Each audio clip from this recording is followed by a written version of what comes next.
Hata imagine tulisikia bibi yako amekufa, ni ukweli? Hata msinikumbushe. Pole.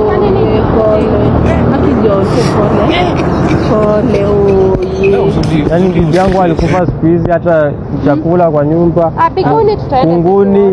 Kunguni zimejaa kwa nyumba, hata vyombo hakuna kuosha. Alafu what is worse, mabrada yake na mama yake wanakujanga tu wakinichapa chapo kwa nyumba. Wanakuchapa? Alafu kuchapa.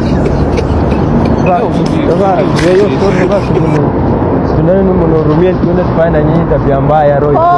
Ma wewe hata una adabu, atuni tufanye na tabia mbaya. Tunafanya tunakurumia. Ona huyu mwenye hata ana adabu. Mama ana unapigwa. Ndio maana hata bibi yako. Mama ana unapigwa. Kama alikufa ndio akwache utawale venye unataka. Kwa tabia mbaya. Alikuwa anakuwa kwa siku mara ngapi? Ndio alikuwa amenizoesha. Alikuwa amenizoesha kwa siku mara 5. Ndio kwenye akakuja kufe. Fanya tabia mbaya kidogo. Leo mashauri hataki tufanye nao tabia mbaya.